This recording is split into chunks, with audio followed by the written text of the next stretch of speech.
Salam alaikum, bonsoir, bienvenue sur ma chaîne Délices by Khadouj. Alors aujourd'hui, je reviens vers vous avec une deuxième recette de pain qui est la kesra algérienne.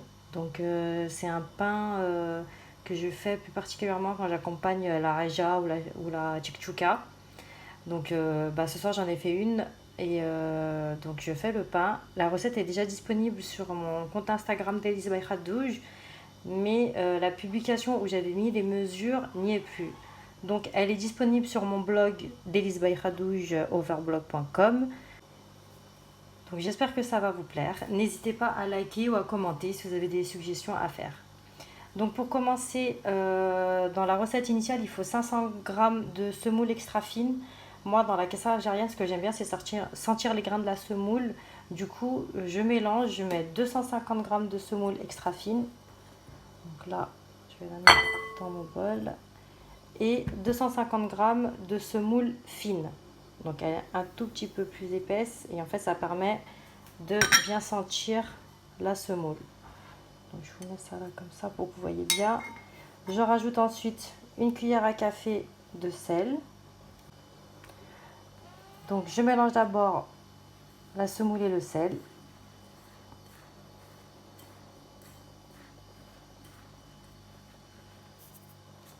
J'ajoute ensuite le beurre et l'huile. Et je vais sabler le tout. C'est-à-dire je vais imprégner la semoule de la matière grasse. Et après pour l'eau, vous mettez de l'eau un peu tiède. Pas froide ni chaude. En fait, si elle est chaude, la pâte va être trop molle. Et si elle est froide, la pâte sera trop dure et les grains de semoule ne seront pas cuits entre guillemets. Donc du coup, on va sentir les grains de semoule qui seront pas cuits en fait.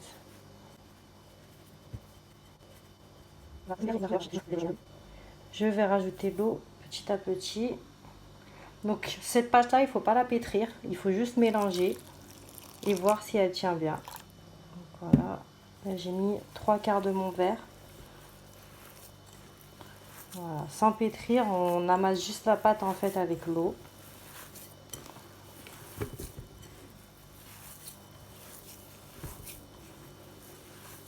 Hop, je vais en rajouter un peu. Si elle continue à sabler, c'est qu'il n'y a pas assez d'eau.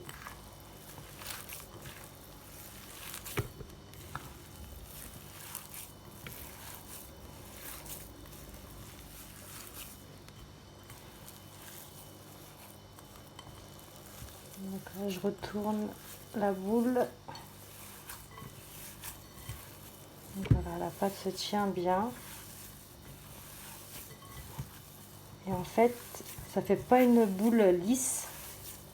On va voir que ça se détache un peu. Voilà. Donc là, pour moi, elle est bonne. Pour ceux qui aiment moins sentir les grains, vous rajoutez un tout petit peu d'eau, histoire que la pâte elle soit un tout petit peu plus lisse, mais voilà, sans plus. Du coup, je la ramasse et je vais la laisser reposer 15 minutes.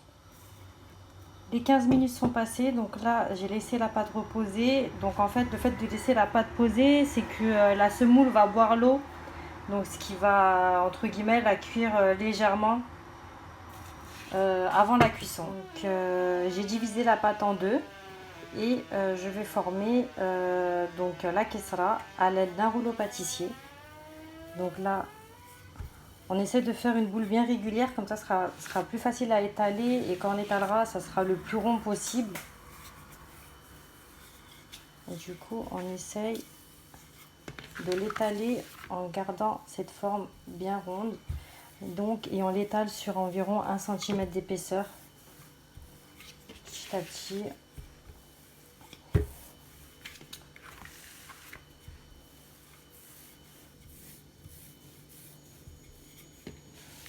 Voilà.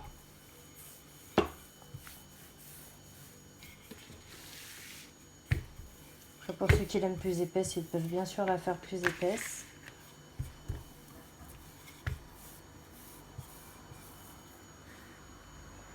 Donc ensuite, pour au niveau des bords, vous voyez toutes les cassures, Je les ramène avec mes mains.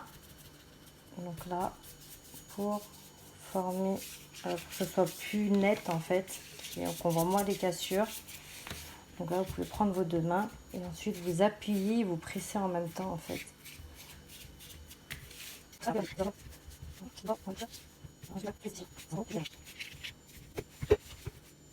Donc faut qu'elle reste assez plate.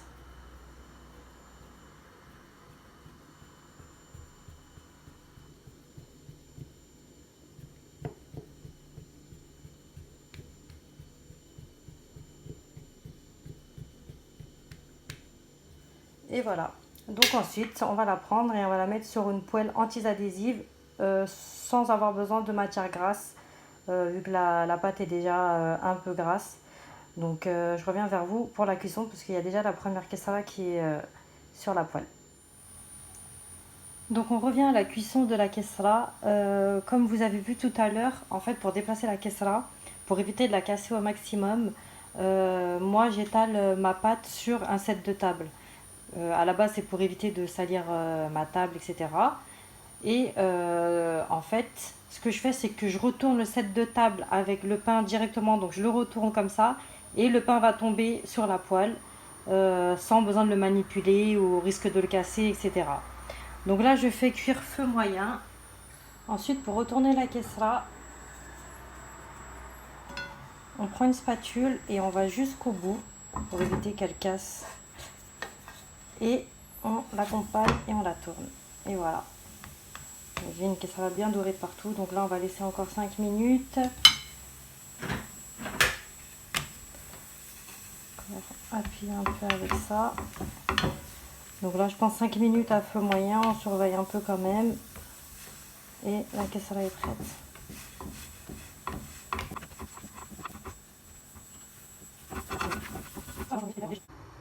Donc voilà, ma kessra est prête. Prête à accompagner ma petite raja. Donc je vais la couper en deux pour vous montrer. Hop. Voilà. Donc là, on voit bien les grains.